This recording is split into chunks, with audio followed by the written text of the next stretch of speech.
నమో గురుభ్యః.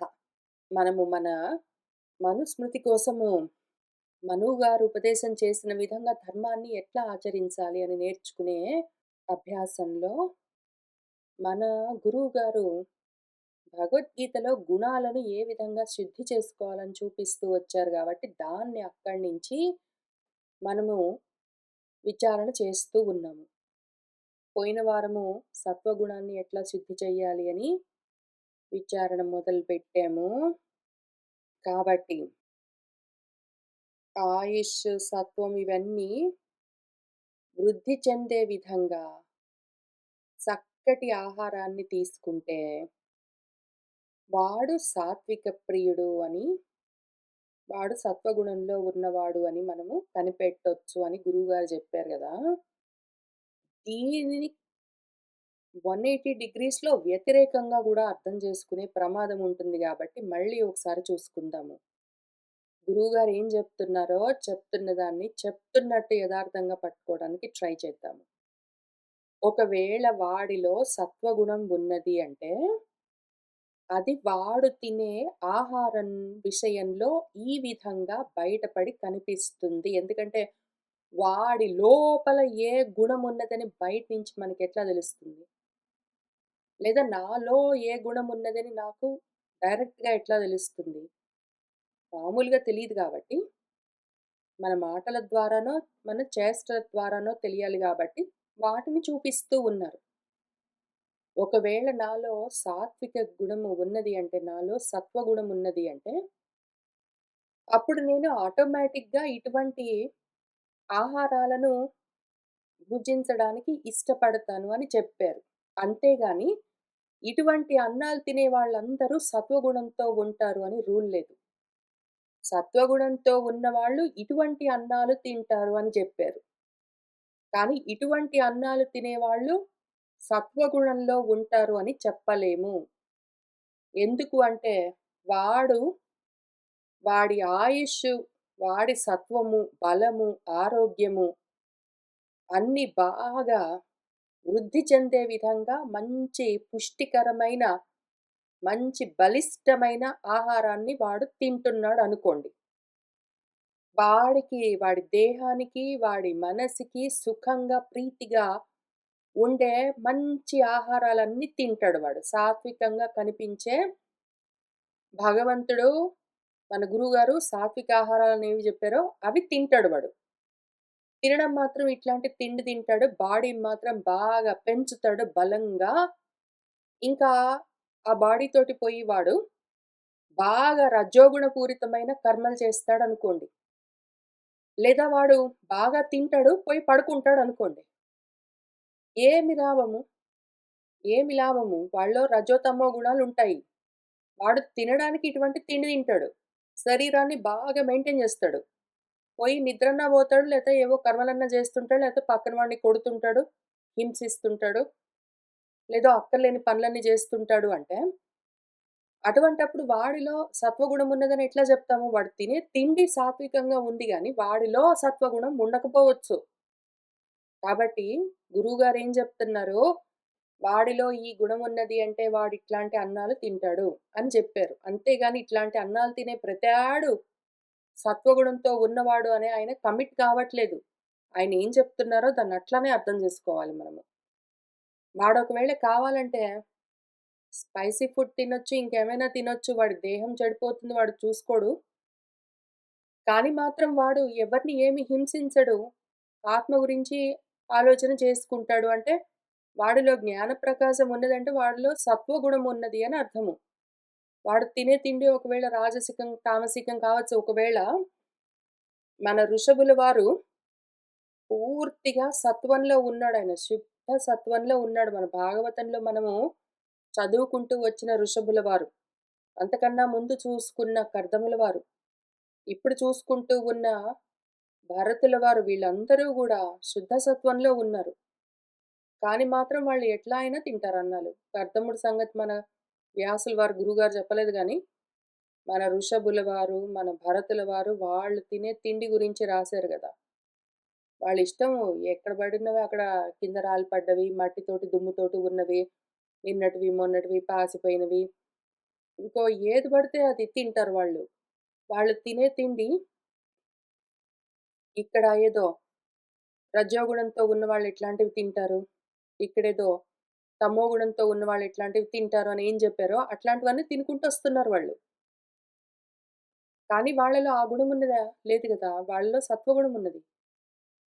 Mostly సత్వంతో ఉన్నవాళ్ళు ఎట్లాంటివి తింటారు అని చూపిస్తున్నారు. ఒక్కొక్కసారి వాళ్ళు సత్వాన్ని కూడా దాటితే, ఈ సత్వ గుణాన్ని కూడా దాటితే, అటువంటి స్థితిలో శుద్ధ సత్వంలో వాళ్ళు ఏదైనా తినొచ్చు. ఇంక అప్పుడు వాళ్ళకి నియమాలన్నీ ఆఫ్ ద టేబుల్. ఇంక వాళ్ళకి నియమాలుండవు.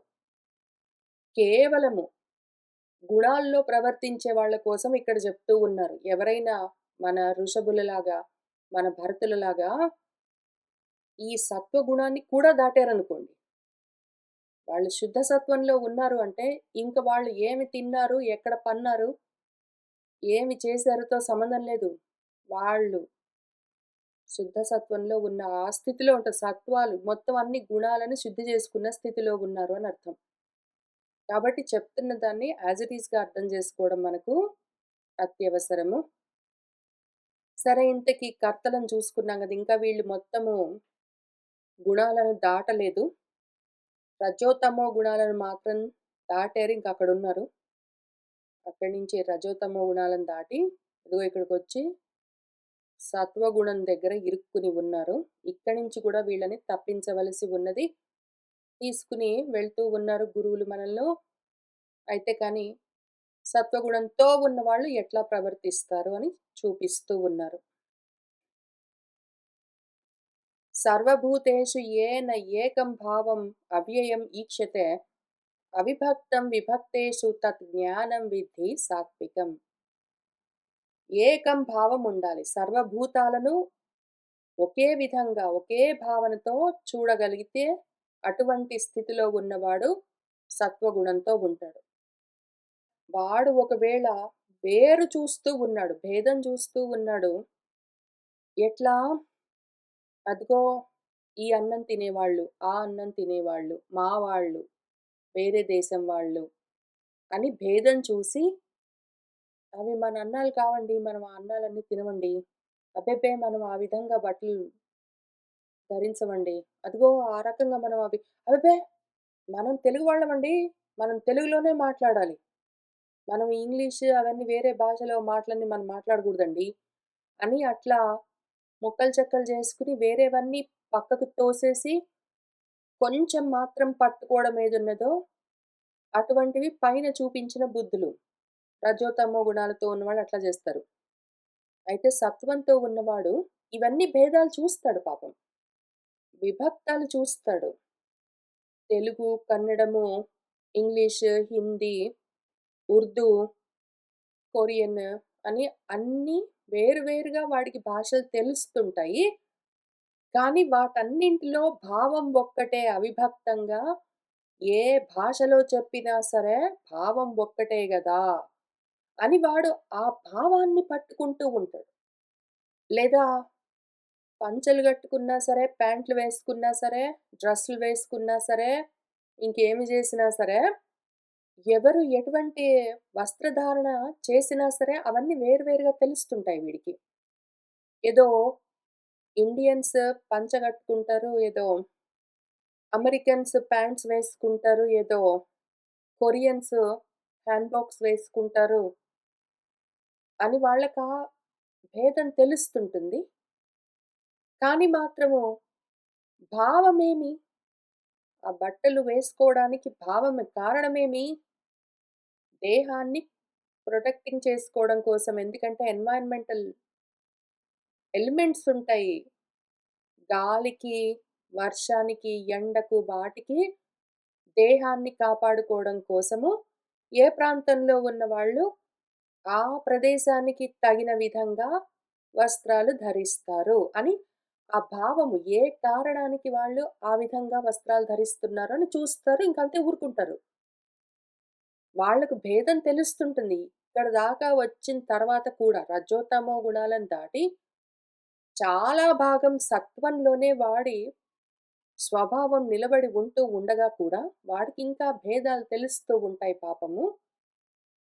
కానీ మాత్రము భేదాలు చూసి వేరు చేసుకోడు వాడు. భేదాలు చూసి కలుపుకుంటూ ఉంటాడు. భేదం వేరు వేరుగానే కనిపిస్తూనే ఉంటుంది. కానీ అన్నీ ఒక్కటిగానే చూస్తూ ఉంటాడు వాడు. ఒకటే అని చూడ్డం ఇంకా రాదు వాడికి.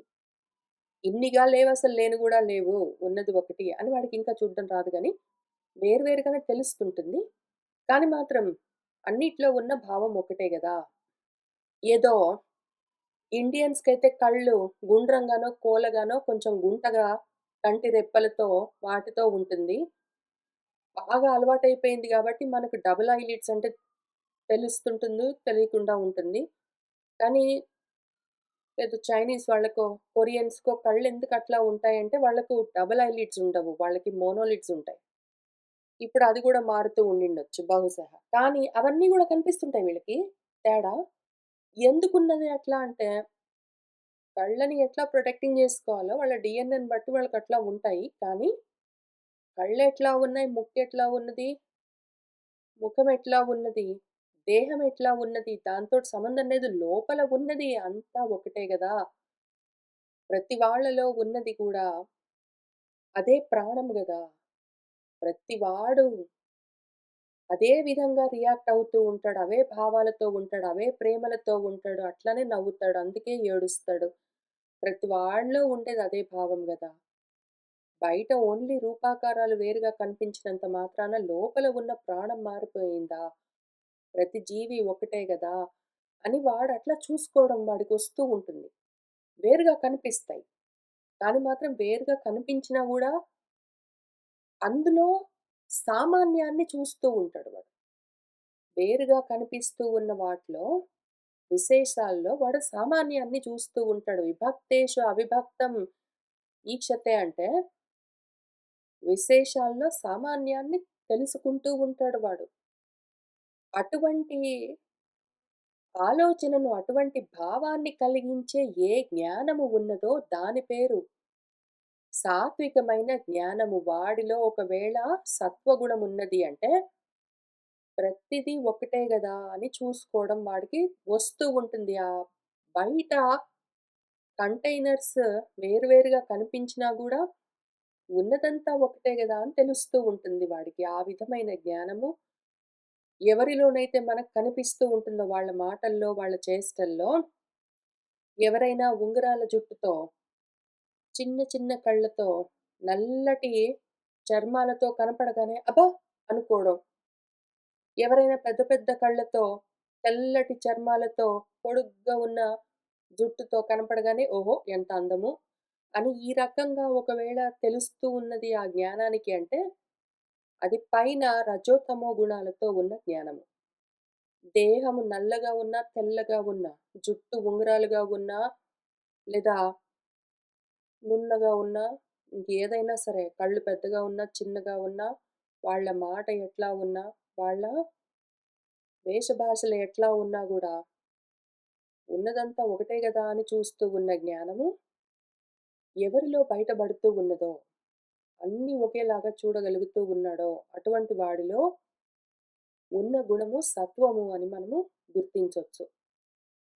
కనీసం ఇక్కడికైనా రావాలి. నియతం సంగరహితం అరాగద్వేషతః కృతం అఫలప్రేప్సునా కర్మ యత్ తత్ సాత్వికం ఉచ్యతే. కర్మ గురించి చెప్తున్నారిప్పుడు. ఎటువంటి కర్మ సాత్వికమైన కర్మ? నియతం ఇది నాకు కర్తవ్యం అనుకుని నియమితమైన కర్మలను సంగరహితంగా దేనికి తగులుకోకుండా, కర్మకు తగులుకోకుండా, కర్మ ఫలాలకు తగులుకోకుండా, నేను కర్తను అన్న అహంభావన లేకుండా, అరాగద్వేషతః కర్మ వల్ల కోపంతోటి చేసే పనులు గాని, కోరికలతోటి చేసే కర్మలు గాని కాకుండా, ఏదైనా కర్మ జరిగితే, అటువంటి కర్మను సాత్విక కర్మ అంటారు. అంటే ఏమి? వాడిలో సత్వగుణం ఉన్నది అని అర్థం. వాడొకవేళ ఏదైనా పని చేస్తూ ఉన్నప్పుడు, ఇది నేను చేయవలసి ఉన్నది అనుకుని వాడు ధర్మంగా చేస్తాడు. ఇది చేస్తే నాకేమొస్తుంది అని ఆలోచన చెయ్యడు. ఇది నేను అదిగో పలానా వాడు చెడిపోవడం కోసం, వాడు నశించిపోవడం కోసం, వాడికి ఇబ్బంది కలగడం, వాడు బాధపడడం కోసం చేస్తున్నాననుకోని చెయ్యడు. అందుకోసం చెయ్యడు. ఇది చేస్తే నాకేదో మంచి జరుగుతుంది. నాకేంటో వస్తుంది. ఇహంలో, పరంలో అనుకుని చెయ్యడు.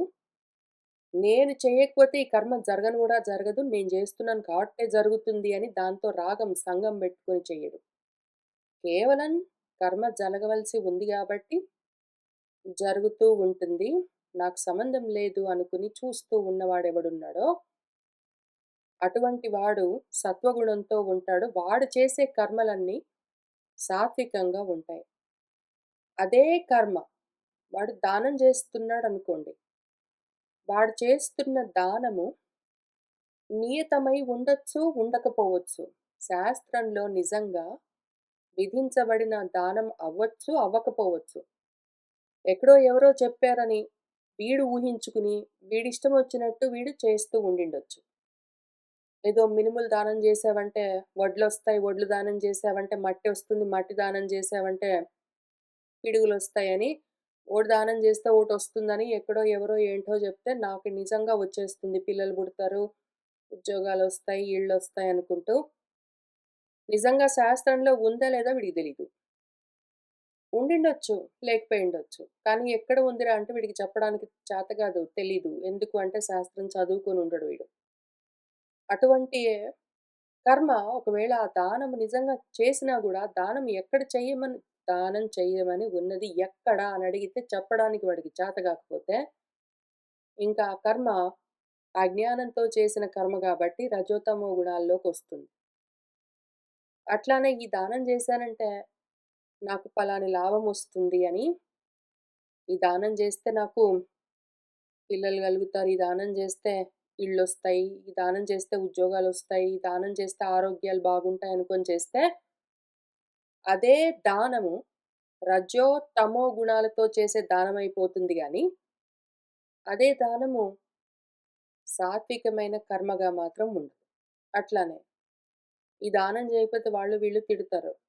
ఏదో మా నాన్నకి ఆబ్దికం ఏదో చేస్తున్నాను, ఏదో తద్దినం పెడుతున్నాను కాబట్టి ఏదో దానం జేయమంటారు. చేయకపోతే మాత్రం బాగుండదు కాబట్టి చేస్తున్నాను. అనుకుంటూ దాన్ని ద్వేషిస్తూనో, మా నాన్నంటే నాకెంతో ఇష్టము. ఆయన చనిపోయి 30 సంవత్సరాలయిందో, 70 సంవత్సరాలయిందో అయినా సరే నేను చేస్తూ ఉంటాను. ఎందుకంటే మా నాన్నంటే నాకంత ప్రేమ అనుకుంటూ చేస్తే అది రాగంతో చేసేది ఆ దానం. రజోతమో గుణాల్లోకొస్తుంది. ఇంక నేను చేయాల్సిందే నేను కొడుకుని గాబట్టి చేస్తాను, పెద్ద కొడుకుని గాబట్టి చేస్తాను, చిన్న కొడుకుని గాబట్టి చేస్తాను ఏంటో అనుకుంటూ.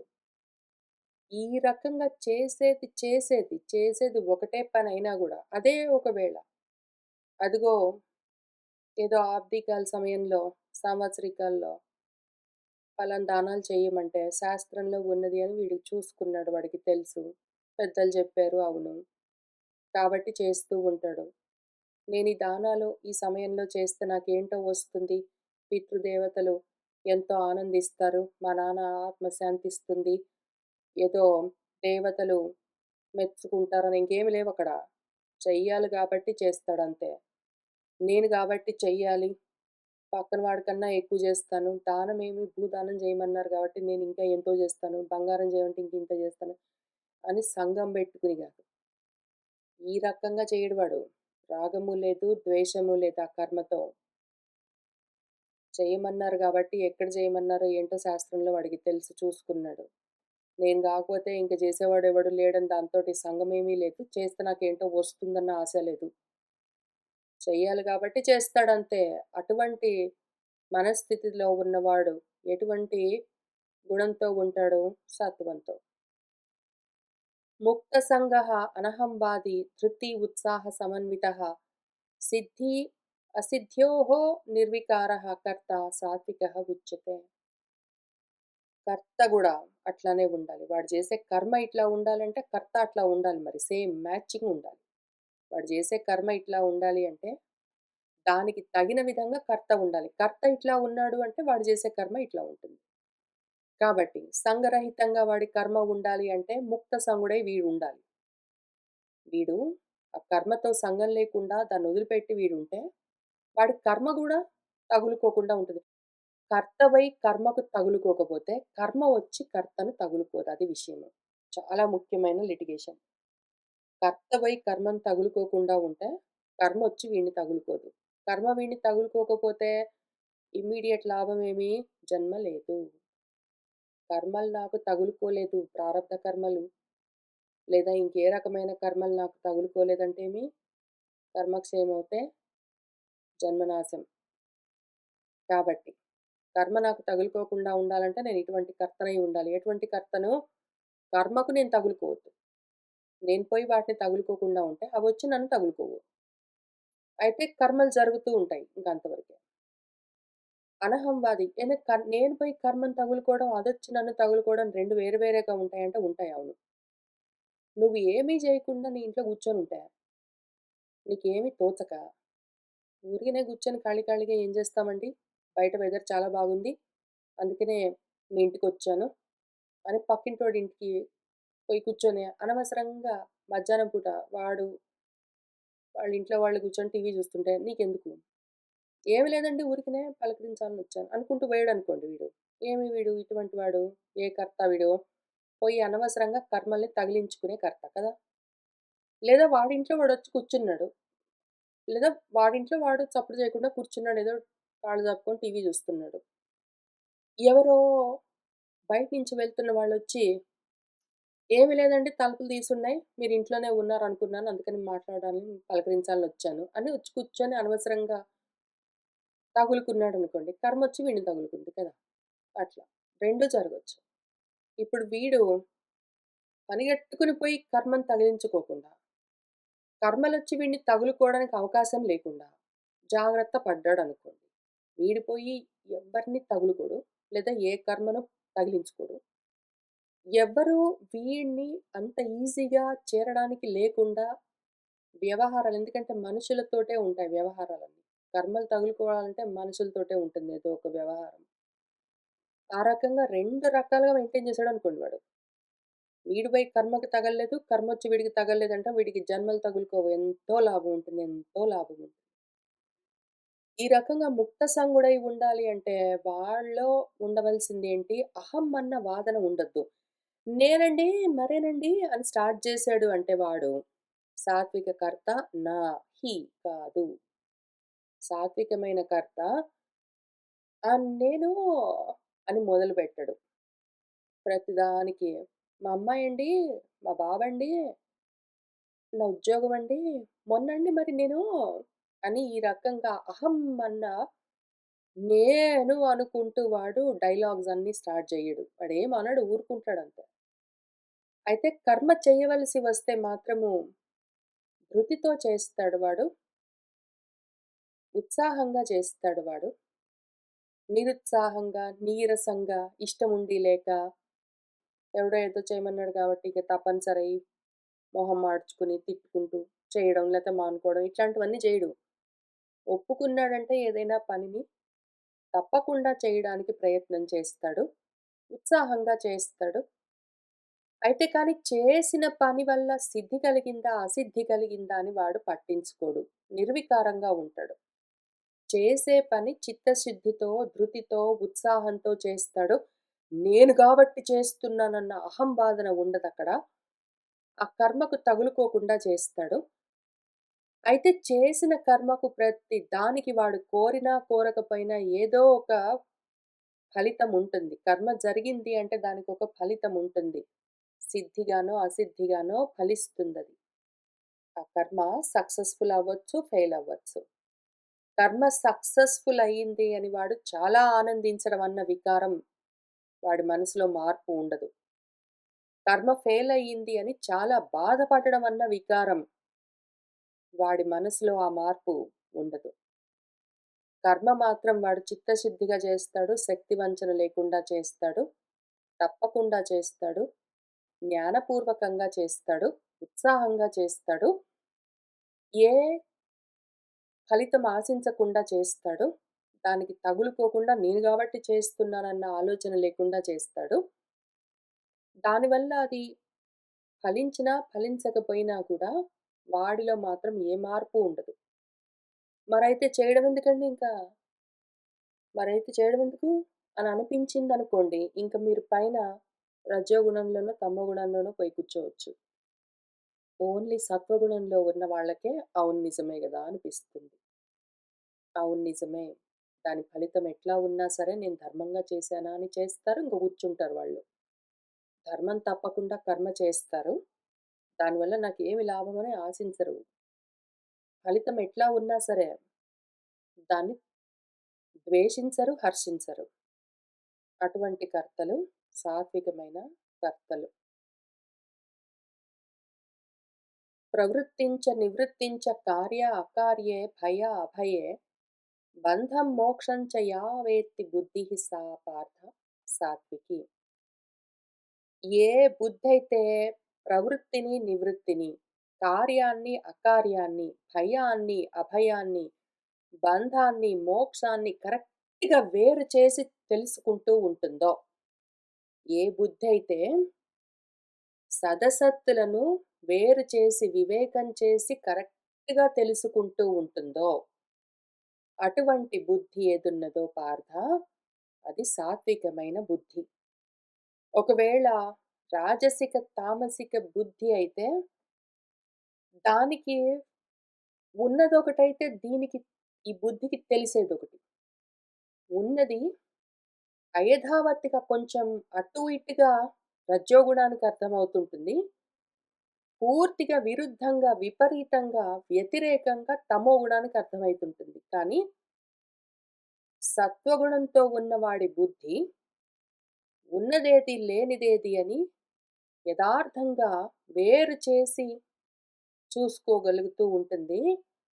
ఆ విధంగా చేయవలసిన కార్యమేది, అవసరం లేని కర్మ ఏది, దేనివల్ల భయం కలుగుతుంది, దేనివల్ల అభయం కలుగుతుంది, ప్రవృత్తి అంటే ఏమి, ప్రవర్తించడం ఎందులో, ఎందుకు, నివృత్తి అంటే ఏమి, ఎందుకు కొన్ని విషయాల్లో నుంచి వెనక్కి తిరగాలి, బంధము ఎందుకు, దేనివల్ల, దేనికి, మోక్షము అంటే ఏమి, ఎట్లా వస్తుంది అని ఈ విషయాల గురించిన చాలా క్లియర్ అండర్‌స్టాండింగ్, క్లారిటీ ఏ బుద్ధికైతే ఉంటుందో దాని పేరు సాత్విక బుద్ధి.